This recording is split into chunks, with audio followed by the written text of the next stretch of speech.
bloody sweet. ഞാനിപ്പോ വണ്ടിയല്ലോ നോക്കി നോക്കി എന്തുവാടേ ഇവര് തിന്നിട്ട് എല്ലിന്റെ ഇടയിൽ കയറിയാണ് അതോ ആണോ കാണിക്കുന്നതെന്ന് ചോദിച്ചാൽ നിങ്ങൾ കമന്റ് ചെയ്യുക, ഉറപ്പായിട്ട് ലൈക്ക് അടിക്കും, സബ്സ്ക്രൈബ് അടിക്കും. ഇവരെയൊക്കെ കണ്ടിട്ട് ഞാൻ ചിരിച്ചാവാണ്. ഇവരൊക്കെ എന്താടേ എവിടെ നിന്നേ ഞാനും ലൂസായി കിടക്കണ ഇതൊക്കെ എന്തുവാടേ സംഭവം എല്ലാരും അറിഞ്ഞാണല്ലോ. പാൻ ഇന്ത്യ സ്റ്റാർ ആയിട്ടുണ്ട് സഞ്ജുട്ടക്ക്. ഈ ചിരിക്കാണ്ട് എന്ത് പറയാൻ ഇപ്പോ ഇടയുമായി മറ്റേ കാറിന്റെ അകത്ത് സ്വിമ്മിംഗ് പൂളൊക്കെ വെച്ച് സെറ്റ് ചെയ്ത് അവസാനം പൊട്ടി ഒലിച്ച് മൊത്തം അങ്ങനെ സീനായി MBD പിടിച്ച് അതിനെ കണ്ടന്റ് ആക്കി. ഓക്കെ, കണ്ടന്റ് ആക്കിക്കോട്ടെ, അവൻ MBD പിടിച്ചെന്നും അതും ഇതൊക്കെ പറഞ്ഞോട്ടെ. പക്ഷെ അവൻ കണ്ടന്റ് ആക്കിയ രീതിയാണ് ഞാൻ ചിരിച്ചിരിച്ച് ചത്തടേ. ഇങ്ങനെ ഞരമ്പ് പോയവന്മാരുണ്ടോന്നാണ് ഞാൻ ആലോചിക്കുന്നത്. ഞരമ്പെന്ന് പറഞ്ഞു കഴിഞ്ഞാൽ ഏതോ ഞരമ്പ് പോയെന്ന് അറിഞ്ഞൂടാ. ഇവന് ഏതോ ആർക്കും ഇല്ലാത്ത ഏതോ ഞരമ്പുണ്ട്, ആ ഞരമ്പ് പോയി. അങ്ങനത്തെ ഒരു ഞരമ്പ് പോയതുപോലെയാണ് എനിക്ക് പേഴ്സണലി ഫീൽ ചെയ്തത്. ഇവിടുന്നടാ ഇതൊക്കെ ഇവനൊക്കെ കുറ്റിയും പറിച്ചുകൊണ്ട് വരുന്നത്. എന്തായാലും MBD പിടിച്ചു, സീനായി. പിന്നെ കോടതി നേരിട്ട് ഇടപെട്ട് വരെ സീനായി. എന്തായാലും ആകെ മൊത്തം ആകെ ചളവും കുളവും ആയി. ഇപ്പൊ ഏറലാണ് ആശാൻ. ഏറല് പറന്ന് നടക്കുക. എന്തായാലും ഏറലായിട്ടും ഏറലാവാത്ത പോലെ അഭിനയിക്കുന്ന സഞ്ജുവിനെ നമുക്കൊന്ന് പരിചയപ്പെടാം. അങ്ങനെ ഗൈസ് നമ്മൾ ഭയങ്കര പോപ്പുലർ ആയിരിക്കുകയാണ്. Oh thanks to you guys, especially നമ്മുടെ മീഡിയക്കാർക്കാണ് എനിക്ക് വലിയൊരു താങ്ക്സ് പറയാനുള്ളത്. കാരണം ഗൈസ് നിങ്ങളൊന്നും ഇല്ലാതെങ്കിൽ ഞാൻ ഇത്ര റീച്ച് ആകത്തില്ല. TV മാത്രമല്ല ഗൈസ് നമ്മൾ റീച്ച് ആയിട്ടുള്ളത്. ഗൈസ് പത്രം എന്ന് പറഞ്ഞാൽ അവിടെ അത് പത്രത്തിന്റെ അകത്തൊന്നുമില്ല, പത്രത്തിന്റെ ഫ്രണ്ട് പേജ്. അത് ഒരു പത്രത്തിലല്ല, ഓൾമോസ്റ്റ് എല്ലാ പത്രത്തിലും. ഓൺലൈൻ ന്യൂസിന്റെ കാര്യം പറയാനുള്ളത് കണക്കേ ഇല്ല, അതിന് എണ്ണമേ എടുക്കാൻ പറ്റില്ല. അത്രത്തോളം ഓൺലൈൻ ന്യൂസ് ഉണ്ട്. ഓൾ ഇന്ത്യ ലെവലിലാണ് പോയത്. സോറി ബോയ്സ് ആൻഡ് ഗേൾസ്, ചെറിയൊരു കറക്ഷൻ ഉണ്ട്.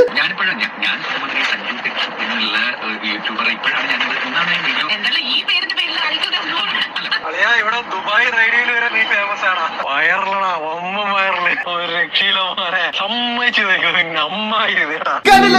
ദുബായിൽ വരെ നമ്മളൊക്കെ എത്തിയിരിക്കുകയാണ്. All thanks to you guys. സത്യം പറഞ്ഞാൽ ഗൈസ് ഇതിനൊക്കെ ഞാൻ എങ്ങനെ നിങ്ങളോട് നന്ദി പറയണമെന്ന് എനിക്കറിയത്തില്ല. ശരിക്കും ഞാൻ നിങ്ങളോട് കടപ്പെട്ടിരിക്കുകയാണ്. കാര്യമായിട്ട് പറഞ്ഞാണ് ഗൈസ്, എന്റെ ലൈഫിൽ എന്റെ യൂട്യൂബ് കരിയറിൽ ഇങ്ങനത്തെ ഒരു റീച്ച് എനിക്ക് കിട്ടിയിട്ടില്ല. അതുകൊണ്ട് തന്നെ ഗൈസ് എനിക്കെതിരെ കംപ്ലൈന്റ് ചെയ്ത ആൾക്കാർക്കും MBDക്കും അവരവരുടെ ജോബാണ് ചെയ്തത്, അത് ഞാൻ മാനിക്കുന്നുണ്ട്. പക്ഷെ അതിനേക്കാൾ ഉപരി എക്സ്ട്രാ ഓർഡിനറി ആയിട്ട് വർക്ക് ചെയ്ത മീഡിയക്കാരാണ്. അവരോടാണ് എനിക്ക് ഭയങ്കര വലിയ താങ്ക്സ് പറയാനുള്ളത്. കാരണം you guys made me fucking popular. എവിടെന്നടാ ഇവനൊക്കെ കുറ്റിയും പറിച്ചുകൊണ്ടാണ് പൈസയുടെ കുത്തി എന്നേ ഞാൻ പറയത്തുള്ളൂ. മനസ്സിലായോ?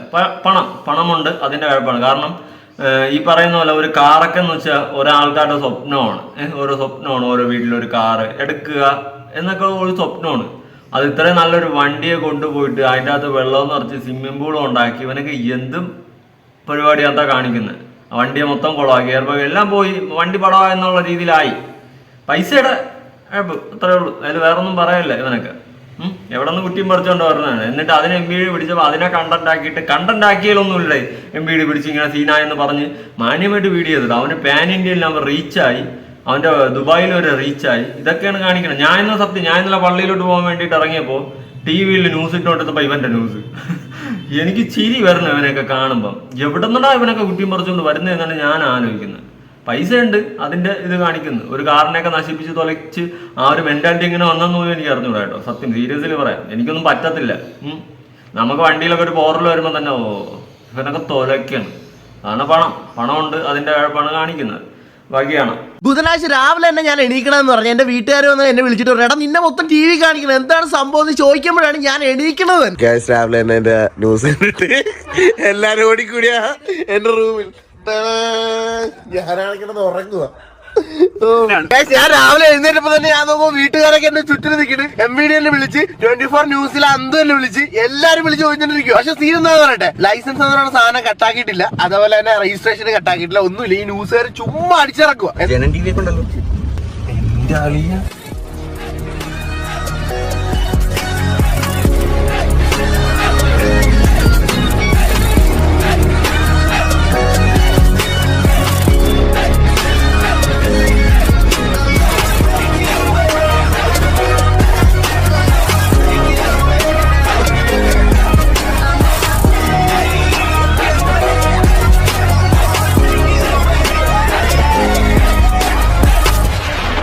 Bloody sweet.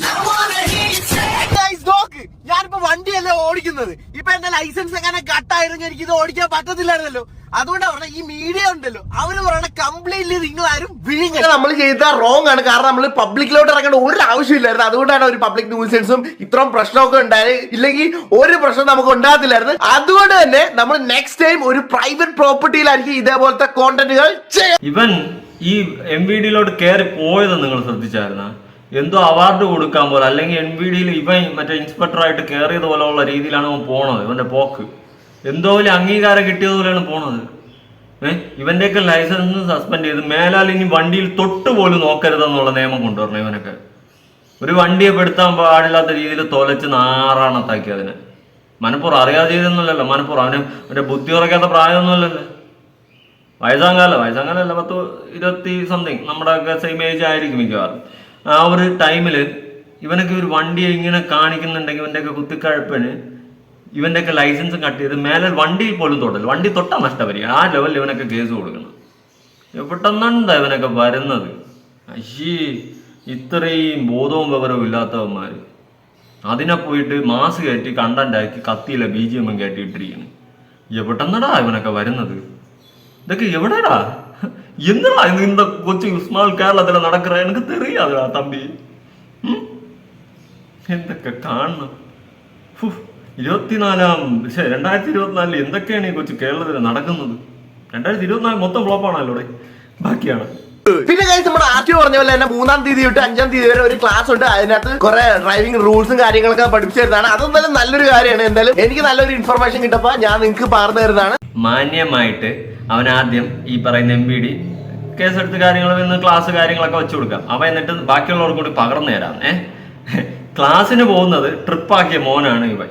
ഇവന് ഇനി എന്ത് ചെയ്യണമെന്ന് എന്ത് ചെയ്തെന്ന് നമുക്ക് കാണാം. അതിന്റെ ബ്ലോഗ്സ് ഞാൻ എടുത്ത് നിങ്ങളെ കാണിക്കുന്നതാണ്. പിന്നെ സത്യം പറഞ്ഞാൽ ട്രിപ്പ് പോയിട്ട് കുറച്ച് നാളായി. ഇത് എനിക്കോട് മലപ്പുറത്ത് എങ്ങാണ്ടാണ് ഈ സ്ഥലം. അപ്പൊ എന്നാലും ഞാൻ എന്റെ ഫ്രണ്ട്സും കൂടെ നേരെ മലപ്പുറത്ത് പോയിട്ട് ട്രിപ്പ് പോയി അവിടെ കറങ്ങുകയും ചെയ്യാം, ഈ ക്ലാസ്സും കൂടെ പൊളിക്കുകയും ചെയ്യാം. അതാണ് കഴിച്ചു. ഇത്രയൊക്കെ പ്രശ്നം ഉണ്ടായാലും എന്താണ് കേസ്, നമ്മുടെ റീച്ച് ഉണ്ടല്ലോ വേറെ ലെവലിൽ റീച്ച് ആയിപ്പോയി. സത്യം പറഞ്ഞാൽ ഒരു 10 ലക്ഷം രൂപ കൊടുത്താലും കിട്ടാത്ത റീച്ചാണ് നമുക്ക് ഇപ്പൊ കിട്ടിയിരിക്കുന്നത്. പാൻ ഇന്ത്യൻ ലെവല് ഒരു രക്ഷയില്ല എന്നൊന്നും ഞാൻ പറയത്തില്ല. Rules are meant to be followed. അതുകൊണ്ട് എല്ലാവരും റൂൾസ് ഫോളോ ചെയ്യണമെന്ന് ഞാൻ പറയുന്നത്. പ്രത്യേകിച്ച് ട്രാഫിക് റൂൾസും കാര്യങ്ങളും. എന്തായാലും ഞാൻ ഇനി ട്രാഫിക് റൂൾസ് ഒക്കെ കംപ്ലീറ്റ്ലി നല്ലപോലെ ഫോളോ ചെയ്യുന്നതാണ്, without any regulations and all. നിങ്ങൾ ട്രാഫിക് റൂൾസ് ഒക്കെ കീപ്പ് ചെയ്യണം അല്ലെങ്കിൽ പാലിക്കണമെന്ന് ഞാൻ പറയത്തുള്ളൂ.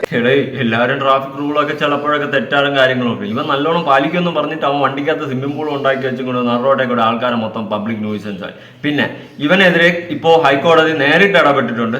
എന്തായാലും നന്നായി. കാരണം ഇവനെയൊക്കെ പോലെ ഓരോരുത്തന്മാരും നാളെ ഇതുപോലെ കാട്ടിക്കൂട്ടിയിട്ട് ഇതുപോലത്തെ പരിപാടികൾ ചെയ്തിട്ട് റീച്ച് ഉണ്ടാക്കാൻ വേണ്ടിയിട്ട് വന്ന് പബ്ലിക്കിൽ ഇറങ്ങുകയാണെങ്കിൽ ഇപ്പം നമ്മുടെ നാട് തന്നെ നശിച്ചു. മനസ്സിലായി? ഇതുപോലെ ഓരോരുത്തമ്മ കുറ്റിയും പറിച്ചുകൊണ്ട് ഇറങ്ങി. അതുകൊണ്ട് ഇവനൊക്കെതിരെ തക്കതായ നിയമ നടപടി നല്ലതുപോലെ എടുക്കുന്ന തന്നെയാണ് നല്ലത്.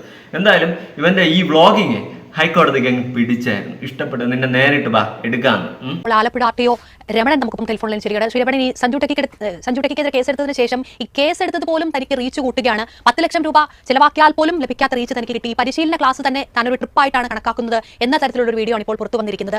ഈ വീഡിയോയിലൂടെ സഞ്ജു പറഞ്ഞ കാര്യങ്ങൾ താങ്കൾ ശ്രദ്ധിച്ചിരുന്നോ? ഇത്തരത്തിൽ കേസെടുത്തതിന് ശേഷം ഇങ്ങനെ ഒരു പ്രതികരണം വരുന്നത് സമൂഹത്തിൽ തെറ്റായൊരു സന്ദേശം നൽകില്ലേ? എന്താണ് ഇപ്പോൾ വകുപ്പിന്റെ തീരുമാനം? ഇയാളുടെ ഈ വീഡിയോ എന്റെ ശ്രദ്ധയിൽപ്പെട്ടിട്ടുണ്ട്. ഇത് മോട്ടോർ വാഹന നിയമലംഘനങ്ങൾ പൂർണ്ണമായും എടുത്ത നടപടിക്രമങ്ങൾ അത് എന്റെ മേൽ ഉദ്യോഗസ്ഥന്മാർക്ക് ഞാൻ റിപ്പോർട്ടായിട്ട് നൽകിയിട്ടുണ്ട്. ഇതുകൂടാതെ ഏറ്റവും പ്രധാനപ്പെട്ട ഒരു കാര്യം എന്ന് പറയുന്നത്, ഇത് ബഹുമാനപ്പെട്ട ഹൈക്കോടതിയുടെ ശ്രദ്ധയിൽ ഈ വിഷയപ്പെട്ടിട്ടുണ്ട്. ഹൈക്കോടതിയിൽ നിന്ന് കർശനമായ നടപടികൾ സ്വീകരിക്കുന്നതിനുള്ള നിർദ്ദേശമാണ് എനിക്ക് ലഭിച്ചിരിക്കുന്നത്. നിയമത്തെ വെല്ലുവിളിച്ചുകൊണ്ടുള്ള ഇത്തരം ബ്ലോഗർമാർക്കെതിരെ, മോട്ടോർ വാഹന നിയമങ്ങളെ വെല്ലുവിളിക്കുന്ന ഇത്തരം നടപടിക്രമങ്ങൾക്കെതിരെ കർശനമായ നടപടി സ്വീകരിക്കുന്നതിനുള്ള നിർദ്ദേശമാണ് ലഭിച്ചിരിക്കുന്നത്. ബഹുമാനപ്പെട്ട ഹൈക്കോടതിയുടെ നിർദ്ദേശാനുസരണം കർശനമായ തുടർ നടപടികൾ സ്വീകരിക്കുന്നു. MVD കേസെടുത്തപ്പോൾ സഞ്ജുവിന് നല്ല റീച്ച് കിട്ടിയെന്നാണ് സഞ്ജു പറഞ്ഞത്. അപ്പോൾ MVD ഈ കേസെടുത്തപ്പോൾ റീച്ച് കിട്ടിയതിനേക്കാളും റീച്ച് ഹൈക്കോടതി കൊടുക്കാന്ന് പറഞ്ഞ് ഹൈക്കോടതി അടുത്ത് നേരിട്ട് ഇടപെട്ടിട്ടുണ്ട്. അപ്പോൾ കുറച്ചുകൂടി റീച്ച് ആവട്ടെ എന്ന് വിചാരിച്ചു. എന്തായാലും റീച്ച് ആയല്ലോ, സന്തോഷമായല്ലോ. ഇവനൊക്കെ എവിടെ നിന്നാണോ എന്താ കുറ്റിയും പറിച്ചുകൊണ്ട് വരുന്നത്? പൈസയുടെ കുത്തിക്കഴപ്പം കാണിച്ചും കൊണ്ട്